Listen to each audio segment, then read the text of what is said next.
آیت پڑھی ہے، میں نے جو آیت پڑھی ہے اس آیت کے حوالے سے 11:30 کچھ دیر بیان کرنے کی کوشش کروں گا. آپ لوگ حاضر آئیں تو سن لیں کہ جس نبی کا مہینہ چل رہا ہے اس نبی کے صدقے میں اللہ نے پوری کائنات کو بنایا ہے. اور اللہ تعالیٰ ارشاد فرماتا ہے وَأَمَّا بِنِعْمَتِ رَبِّكَ فَحَدِّثْ، اپنے رب کی نعمت کا خوب خوب چرچا کرو. صرف چرچا ہی نہیں بلکہ خوب خوب چرچا کرو. اب آئیے، اسی دور میں اسی زمانے میں کچھ ایسے لوگ بھی پائے جاتے ہیں جو کہتے ہیں محفل میلاد نہیں منعقد کی جائے، حضور کی شان میں جلسہ جلوس نہیں کیا جائے، 12 ربیع الاول کے دن حضور کی یادیں نہیں منائی جائے. اے لوگوں سنو، آج سے اس درس کو اپنے ذہن میں بٹھا لو، اپنے دل میں اس بات کو نوٹ کر لو اور اپنے ذہن و دماغ کی بتی کو جلا کر اس بات کو سمجھنے کی کوشش کرو. ہم وہی کریں گے جو ہمارے قرآن نے کہا ہے، ہم وہی کریں گے جو حدیث نے کہا ہے، ہم وہی کریں گے جو علماء صالحین نے کہا ہے. اگر علماء نے نہیں کہا ہوگا تو ہم اسے نہیں کریں گے، اگر قرآن نے نہیں کہا ہوگا ہم اسے نہیں کریں گے، اگر رسول مصطفیٰ نے نہیں فرمایا ہوگا ہم اسے نہیں کریں گے. اب لوگوں نے اعتراض کیا حضور کی میلاد نہیں منائی جائے، حضور کے جلسے نہیں کیے جائیں، حضور کی شان میں عظمت کے ترانے نہیں گائے جائیں. ارے تم کون ہوتے ہو منع کرنے والے؟ شان مصطفیٰ کی توقیر تو حضرت حسان نے کی ہے. حضرت حسان رضی اللہ تعالیٰ عنہ میرے آقا کی بارگاہ میں آتے ہیں، عرض کرتے ہیں یا رسول اللہ علیہ السلام، میں آپ کی تعریف و تعظیم کرنا چاہتا ہوں. یا رسول اللہ، میں آپ کی توقیر کرنا چاہتا ہوں. قربان جائیے، دیکھیے، ملاحظہ کیجیے. حضرت حسان بن ثابت ہے، صحابیوں کا مجمع ہے، میرے آقا کا رخ منور ہے. میرے آقا ارشاد فرماتے ہیں اے حسان تم میری تعظیم کرنا چاہتے ہو، اے حسان تم میری توقیر کرنا چاہتا ہو، اے حسان تم میری توقیر میں عظمت و قصیدے کے ترانے گنگنانا چاہتے ہو تو سنو سنو، اے حسان تم اس طرح میرے قصیدے نہ گنگناؤ، بلکہ آقا کریم رحمت للعالمین نے ان کے لیے اپنے چادر منور کو بچھا دیا ہے. کہہ دیجئے سبحان اللہ، کہہ دیجئے مچل کے سبحان اللہ. یہ جو اسٹیج لگایا گیا ہے، آپ کو جو سامنے کیا گیا ہے، اس کی دلیل دینا چاہتا ہوں. آقا کریم صلی اللہ علیہ وسلم نے تمام صحابہ کو سامنے بٹھا دیا اور ایک چادر کو بچھانے کا حکم دیا. چادر بچھا دی گئی ہے. اب حضرت حسان بن ثابت اس پر کھڑے ہو جاتے ہیں اور گنگناتے ہیں. میرے آقا صلی اللہ علیہ وسلم کا چہرہ منور سامنے ہے. حضرت حسان بن ثابت میرے آقا کے رخ منور کی طرف اپنا چہرہ اور اپنا رجحان کرتے ہوئے یہ کہتے ہیں وَأَحْسَنَ مِنْكَ لَمْ تَرَ قَطُّ عَيْنِي وَأَجْمَلَ مِنْكَ لَمْ تَلِدِ النِّسَاءُ خُلِقْتَ مُبَرَّأً مِنْ كُلِّ عَيْبٍ كَأَنَّكَ قَدْ خُلِقْتَ كَمَا تَشَاءُ. یا رسول اللہ علیہ السلام، آپ سے جیسا حسین و جمیل بچہ آج تک کے دنیا میں پیدا نہیں ہوا. آپ تمام عیوب نقائص سے پاک و منزہ مبرہ ہے. اسی لیے اعلیٰ حضرت عظیم البرکت مجدد دین و ملت فاضل بریلوی ارشاد فرماتے ہیں وہ کمال حسن حضور ہے، وہ کمال حسن حضور ہے کہ گمان نقص جہاں نہیں. یہی پھول خار سے دور ہے، یہی شمع ہے جس میں دھواں نہیں. سبحان اللہ، سبحان اللہ. حضرات، یعنی معلوم یہ ہوا کہ حضور کے عظمت کے ترانے ہم نہیں بلکہ حضرت حسان بن ثابت جو ایک صحابی رسول ہے انہوں نے گایا. سبحان اللہ. یہ ترانے گایا اور ترانہ گانا یہ قرآن سے ثابت ہے، قرآن سے ثابت ہے. آپ سنیے، میں جب ابھی بھوج میں تھا تو وہاں پر ایک ایسی مسجد تھی جہاں دیوبندی وہابی تمام فرقے کے لوگ آتے تھے. میں نے وہاں بیٹھ کر یہ درس دیا تھا، وہی درس آپ کو سنانا چاہتا ہوں. قرآن نے جو کہا وہ کریں گے انشاءاللہ. آپ لوگ کو بلند کر کے کہیں کریں گے، ضرور کریں گے. سبحان اللہ. قرآن نے جو کہا کریں گے، حدیث نے جو کہا کریں گے. اب آتے ہیں قرآن سے پوچھتے ہیں اے قرآن تو بتا، حضور کی میلاد منانا، حضور کی شان میں خوشیاں منانا، حضور کی شان میں گھروں کو منور کرنا، حضور کی شان میں جلسہ منعقد کرنا، اسٹیج لگانا، مائک لانا، یہ سب جائز ہے کہ نہیں جائز؟ قرآن سے ہم نے سوال کیا. اب قرآن نے 30ویں پارے میں یہ ارشاد فرمایا وَأَمَّا بِنِعْمَتِ رَبِّكَ فَحَدِّثْ. سبحان اللہ اپنے رب کی نعمت کا خوب خوب چرچا کرو، اپنے رب کی نعمت کا خوب خوب چرچا کرو۔ رب کی نعمت کا چرچا کرنا یہ قرآن سے ثابت ہے۔ اب آپ اپنے ذہن کو قریب کیجئے اور سمجھنے کی کوشش کیجئے قرآن نے کیا کہا۔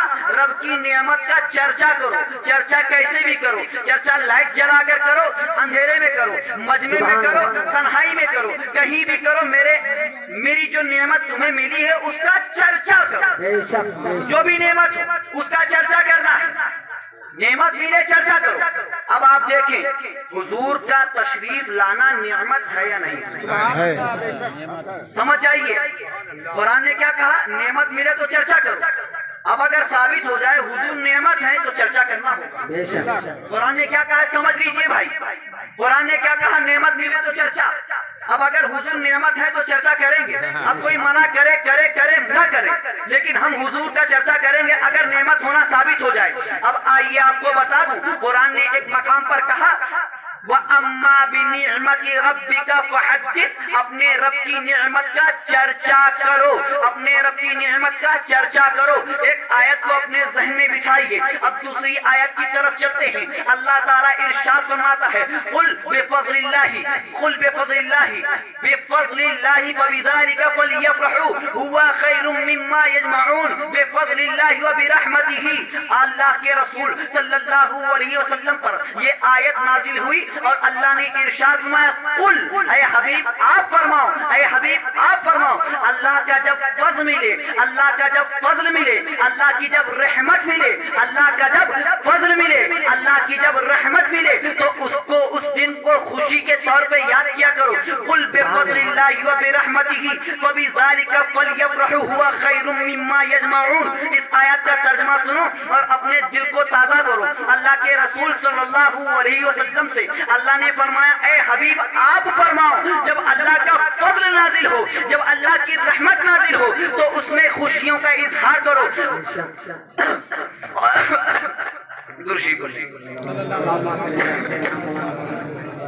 صلاۃ و سلام علیک یا رسول اللہ۔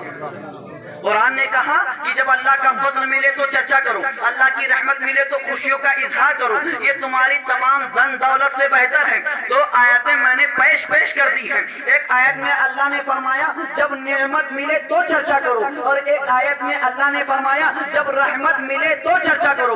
اب آئیے آپ دیکھیں حضور کا تشریف لانا نعمت ہے یا نہیں ہے، حضور کا تشریف لانا برکت ہے یا نہیں ہے، حضور کا تشریف لانا سعادت ہے یا نہیں ہے، حضور کا تشریف لانا یہ برکت ہے یا نہیں ہے، نعمت ہے یا نہیں ہے، فضل خدا بندی ہے یا نہیں ہے۔ تو یہ تمام چیزیں آپ کسی حدیث سے نہ پوچھیں، کسی عالم اور حاجی نمازی سے نہ پوچھیں، قرآن ہی سے پوچھتے ہیں اے قرآن تو بتا دے میرے آقا جو تشریف لائے ہیں، میرے آقا کا تشریف لانا رحمت ہے یا نہیں ہے، میرے آقا کا تشریف لانا برکت ہے یا نہیں ہے، میرے آقا کا تشریف لانا نعمت ہے یا نہیں ہے۔ مسلمانوں ذہن کو قریب کرو، میں آپ کو سمجھانے کی غرض سے بار بار یہ بتا رہا ہوں۔ قرآن نے کہا اما بنعمت ربک فحدث، جب نعمت ملے تو چرچا کرو۔ ایک مقام پہ فرمایا جب رحمت ملے تو چرچا کرو۔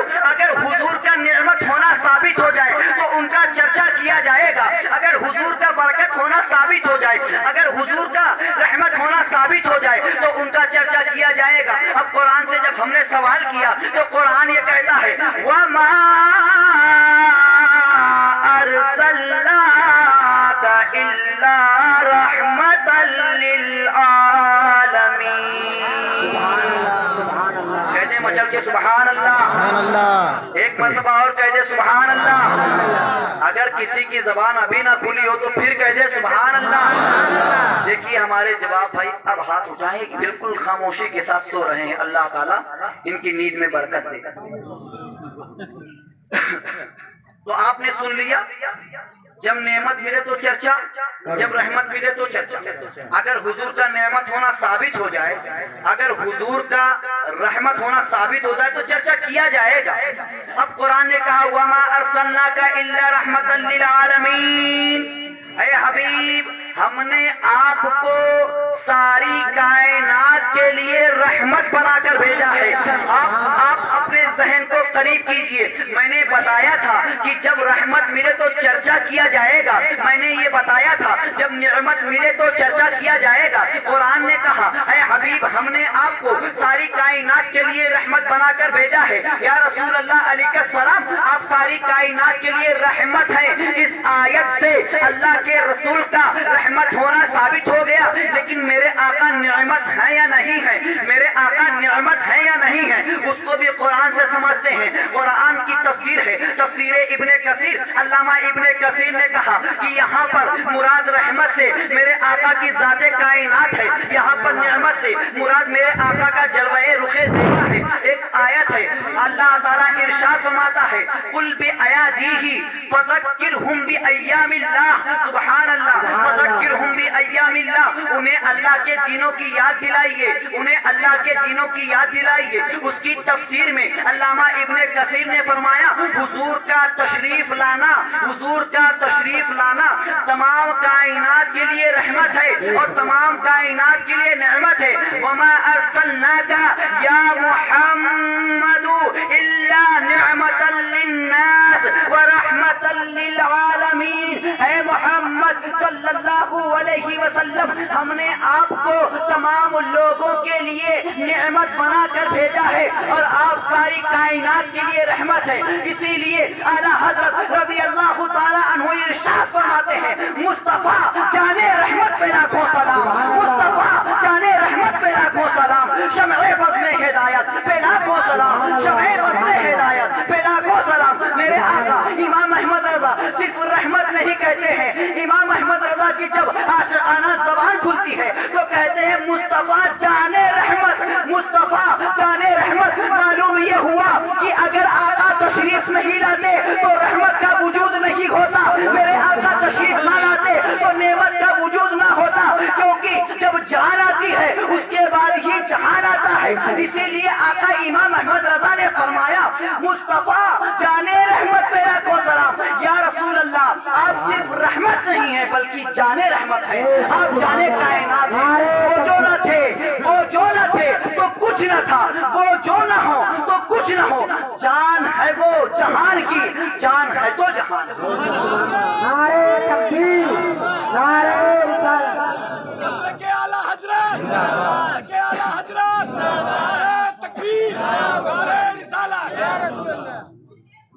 سبحان اللہ سبحان اللہ. امید ہے کہ آپ لوگ بات سمجھ رہے ہوں. بہت آسان لب و لہجے میں سمجھانے کی کوشش کیا. اسی لب و لہجے میں نے کچھ والوں کو سمجھایا تھا. کچھ وہاں پہ زبان الگ ہے لوگ الگ ہیں کھانا پینا سب الگ ہے لیکن وہ لوگ سمجھ گئے تھے. تو یہاں پہ تو ہم لوگ ہمارا خون موجود ہے ہمارے لوگ موجود ہیں تو سمجھ ہی گئے ہوں گے. امید یہی ہے. تو ثابت کیا ہوا کہ حضور رحمت بھی ہے اور حضور اپنی زبان سے کہہ لیں حضور رحمت ہے. حضور نعمت ہے. ایک ہے رحمت اور ایک ہے نعمت اور حضور کے اندر دونوں صفت پائی جاتی ہے. اب ایک نقطہ نفیس نقطہ سن لیجئے. ایک بہت اہم